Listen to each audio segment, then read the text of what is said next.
This is Michael David Cobb for Cobb Vision. Got a little Rachmaninoff playing in the background.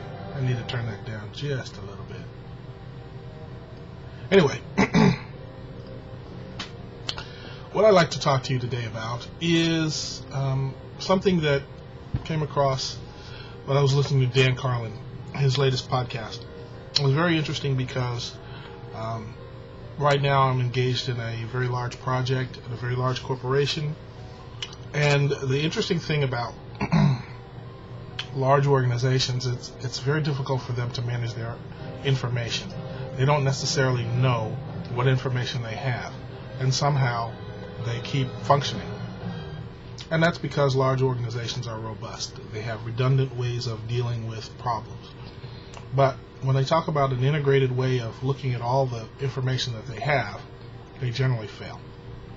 So one of the things that we're going to see over the next several years in terms of transparency is we're going to see a lot of inefficiency. And it's an inefficiency that's part and parcel of large organizations, not only because it's government, but because it's a large organization which has multiple levels. And there are things that happen at level 7 that people at level 2 don't see, and vice versa.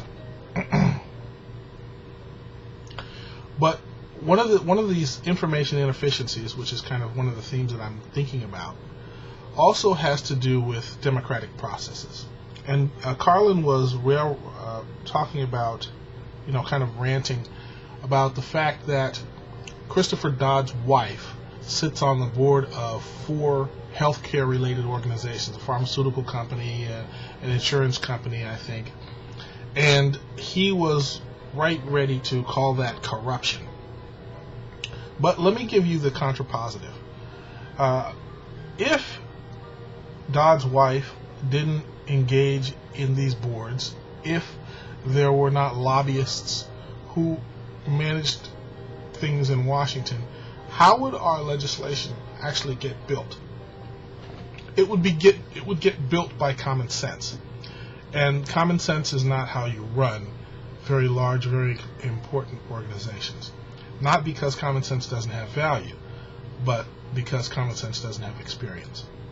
Let's turn that thing on its head, and I'm going to turn off this Rachmaninoff because it's really annoying and distracting.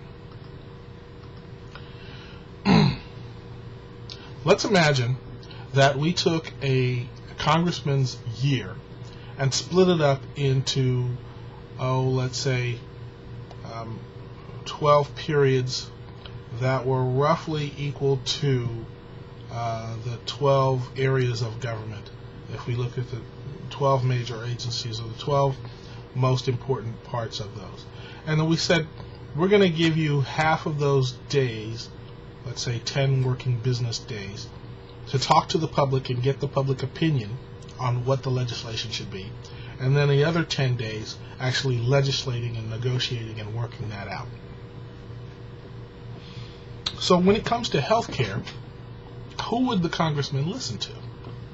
Well, let's say we know a year in advance and you want to get on the calendar as an ordinary guy to have influence in the legislation that's pending, because we know that there's going to be legislation. Well, if we didn't have lobbyists, who would be the people who would go there? Ordinary Joes, people like Dan Carlin who complain. But what would you need to know, and would you be prepared to deal with all of the questions and the details that would give us, let's say, this big hopeful health care plan that the current president is looking to establish?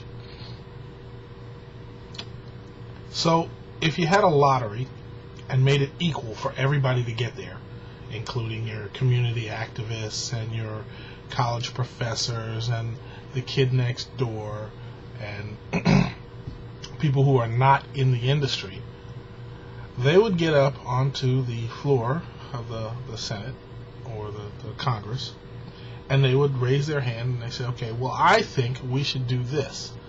And you'd have to know the history of legislation.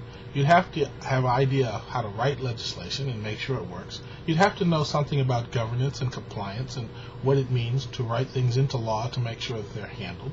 You'd have to understand the financial and economic implications. You'd have to know what legislation has gone before and what the current rules and regulations are in the industry. You'd have to know something about patient care. You'd have to know something about health insurance, the health insurance business. You'd have to know something about how hospitals are run. You'd have to know something about the insurance industry. Excuse me. The insurance industry. And you would have to know that well enough to ask intelligent questions and make intelligent recommendations. And that's way beyond the boundaries of common sense. You have to have uncommon wisdom, which means you'd have to study all of that. Now, who has time to study all that? Well, the answer is lobbyists. People who have a company that they work for that specializes in knowing the legislation, knowing the past legislation, knowing the industry, has contacts of people that they can talk to, not just ordinary people that they meet in the elevator, but people on the boards of directors, people at the top, people who make the calls, who call the shots. In other words, in order for you not to waste the taxpayers' money with a bunch of stupidity that anybody can ask, you'd have to be very well informed. You'd have to be connected. You would have to be paid to know this because it is your livelihood.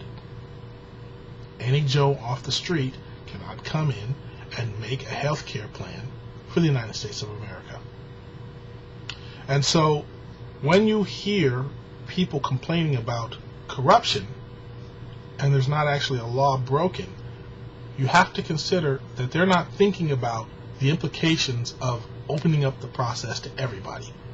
The process is not open to everybody, and that is for a good reason, because you have to be an expert, not just common sense, but uncommon wisdom into how to solve very complex and large problems. This is Michael David Cobb Bowen for Cobb Vision. Peace.